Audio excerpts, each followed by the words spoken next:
Nobody could make sense of the holes. That was the part that bothered people, not the boy, who everybody liked well enough. It was the holes. Small ones, no wider than a dinner plate, dug straight down the middle of the melon rows, one every 6 or 7 feet, all the way to the end, and then back up the next row and the next. Corbin Ashwell dug them in February with a hand trowel, because they were too small for a shovel to do neatly, and he did it for 11 days. Then he began carrying pots out of the barn. They were clay, round-bellied, unglazed, rough as a brick, about the size of a man's head, and he had made every one of them himself over the winter. He set a pot down into each hole and packed the dirt back around it until only the narrow neck stood above the soil. And he corked it with a flat stone and moved on to the next. 91 pots, buried, in a melon field in B County, Texas, in the driest stretch of years anybody there could remember. His neighbor Lurleen Fickett watched him from the road for an hour one Sunday, and then drove home and told her husband that the Ashwell boy was burying pottery in his daddy's field, like he was laying somebody to rest. Corbin never explained himself, not once, to anybody, for 4 straight months, and then July came, and the rain stopped, and stayed stopped, and every farmer within 20 miles of that field found out exactly what those pots were for. If stories of quiet determination, old wisdom, and the lessons that only the land can teach you mean something to you, subscribe and join our farming family. Tell us in the comments where you are watching from tonight. We would love to know how far this story has reached. B County sits in the brush country of South Texas, where the mesquite grows in thickets, and the soil runs sandy over a hard clay pan, and the sky in summer goes white instead of blue. It is cattle country mostly. What crops there are get grown on the strength of a landowner's nerve. The Ashwells had 90 acres of it. Roland Ashwell ran a few head and grew watermelons on the 11 best acres he had. Sandy ground near the tank. In a good year, those melons went to buyers out of Corpus Christi and paid for what the cattle did not. There had not been a good year in some time. Corbin was the middle of 3. His mother, Alba Ashwell, had grown up in Zapata County down on the river, and she had a way of watching the weather that her children found unsettling, because she was almost always right about it. Corbin was 13 the winter he made the pots. He was not a talker. He was the sort of boy who would take a thing apart to see how it went together, put it back correctly, and never mention that he had done it. And he had a habit his father had noticed and never commented on. After every rain, Corbin walked the melon field, not to check the plants. He walked it looking at the ground, at where the water stood, and where it did not, at how long the dark stayed in the soil before it went pale again. By the summer he was 12. He had worked something out that troubled him. In sandy ground, water from an irrigation run was gone from the top 8 inches within a day and a half. Not used, gone. Some of it down past the roots into ground the plants would never reach, and a great deal of it straight back up into the air off a soil surface that in July could sit at 140 degrees. His father was pumping water onto that field, burning diesel to do it, and losing over half of it before the plants ever touched it. Corbin asked him about it once. Roland told him that was farming. That was the end of the conversation, and Corbin went back to walking the field. The idea came from a woman named Sister Inez Barai. She was 79 and she was not a nun, though everybody had called her sister since before Corbin was born. And nobody could say why. She lived at the end of a Kalishi road outside Pettis, and she had made pottery for 60 years and sold it at a stand in Beeville on Saturday mornings. Alba Ashwell had bought bowls from her for 20 years. That October she took Corbin along on the drive. He wandered around the back of the house while his mother talked, and behind it he found the garden. It was small, chilies and squash and a few tomato plants, and it was the middle of October in the 3rd year of a bad drought, and every single thing in it was green. Then he noticed the necks, narrow clay necks coming up out of the dirt between the plants, 9 or 10 of them, each with a flat stone laid over the top. Sister Inez came around the corner of the house and found him crouched over one, and she did not tell him to get away from it. She lowered herself down beside him, which at 79 took some doing, and lifted the stone off. Then she told him what it was. It is called an olla. She said it the Spanish way, soft, olla. Her father had set those pots on that same plot in 1938, and his mother had done the same in Coahuila before that, and people in the dry places of the world had been doing it for 4,000 years. In China, in North Africa, all through Mexico, long before anybody had a pump or a pipe or a gallon of diesel. She filled them once a week in the worst of the summer.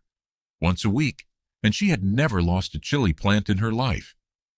Corbin asked her how it worked. She would not tell him.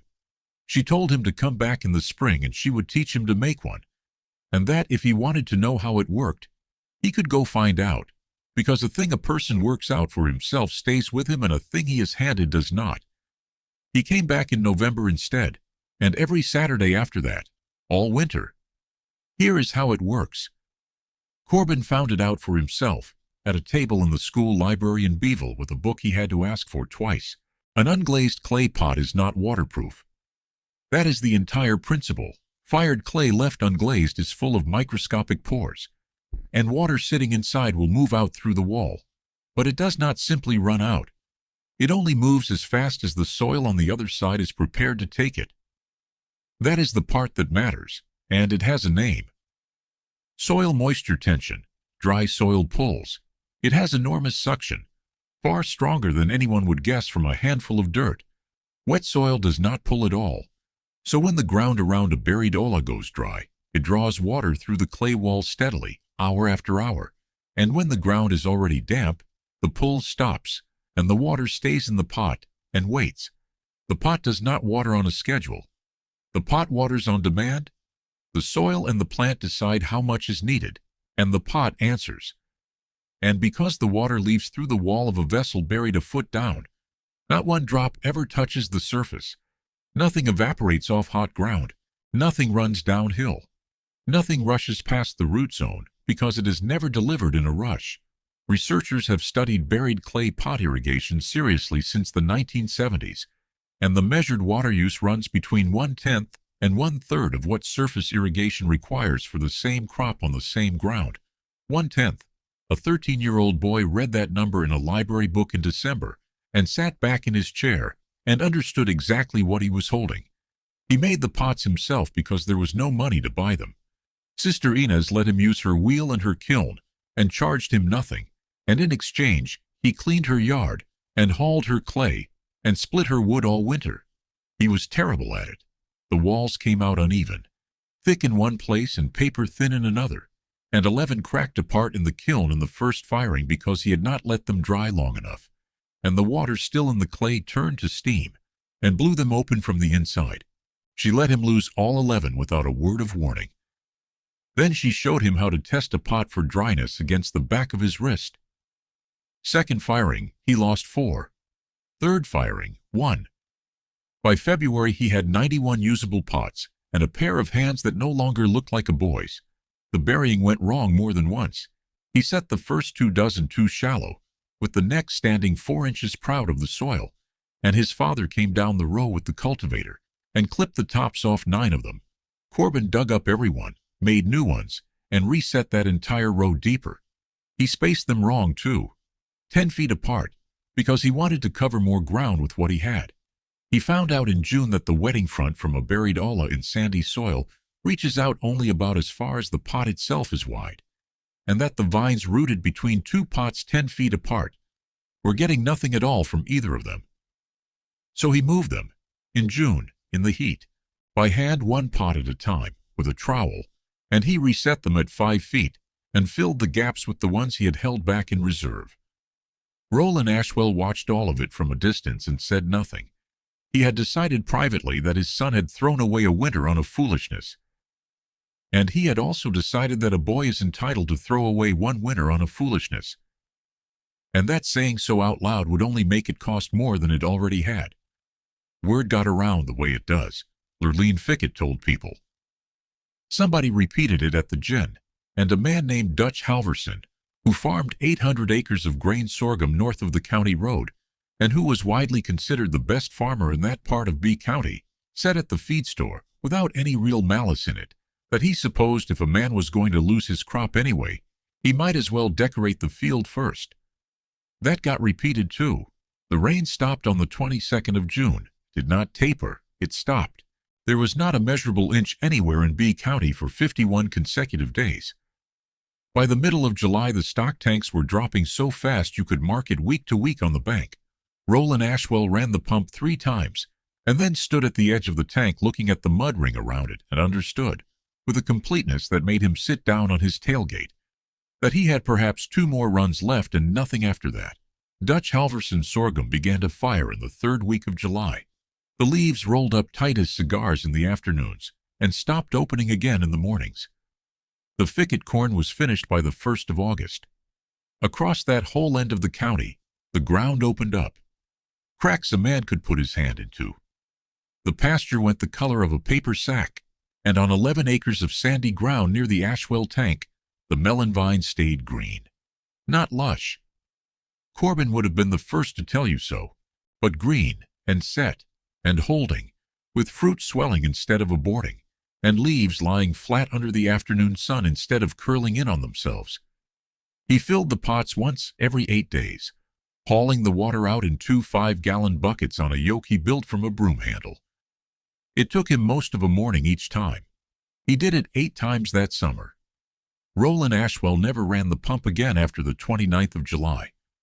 Dutch Halverson came out on a Saturday in the middle of August. He had not come to gloat.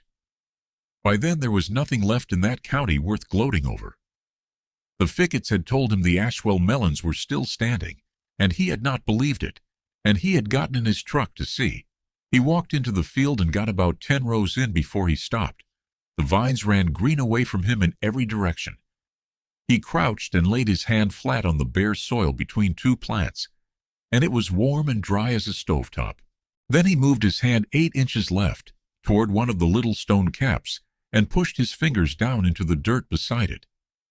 They came up dark, cool, damp to the second knuckle. He stayed down on one knee for what Corbin later said felt like 5 whole minutes without saying anything. Then he lifted the stone off the neck of the pot and looked down inside it. There was water sitting in there, 6 inches down, in the middle of a 51-day drought. He set the stone back. He stood up. He brushed off his knee. He asked the boy how many were in the field. 91, Corbin told him.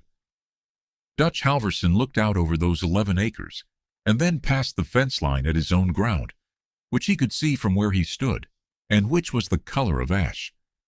"I have been farming for 34 years, he said. He did not finish the sentence. He walked back to his truck and sat in it a while before he started it. The Ashwells brought in a full crop that year, not a big one by the standards of a good year. It was the only crop of any kind harvested off that road, and the buyers out of Corpus paid what a man will pay for the only melons available in a drought. Dutch Halverson put Aulis in a 2-acre test plot the following spring. So did the thickets on Lurleen's vegetable ground. Sister Inez Barai, at 80, taught 6 people to throw a pot that year. She charged them nothing and made every one of them clean her yard. Nobody wrote it up. Nobody gave it a name. It moved the way useful things move on working land, quietly, from one person's field to the next, in the season after somebody saw a thing he could not argue with. There is a line from Wendell Berry that sits over that field better than anything else I know. The soil is the great connector of our lives, the source and destination of all. Corbin Ashwell did not invent anything, and he would have told you so himself. He would have told you it came from an old woman on a Kalishi road who had it from her father, who had it from his mother in Coahuila, and that people had been doing it for 4,000 years, before anybody in B County thought to laugh at it. All he did was notice that his father was losing water, and go find out whether somebody, somewhere, had already solved that. Somebody had, a very long time ago, in a clay pot. They are still in that field. They get lifted every few years and checked for cracks and set back down, and they are watering melons in South Texas right now, this minute, the same way they watered chilies in Coahuila 100 years ago. That is not a metaphor. That is simply what Inola does. Has anybody ever laughed at you for doing a thing the slow way, the old way, the way that turned out to be right? Tell us about it in the comments. We read everyone. And if this story meant something to you, subscribe and tell us where you are watching from.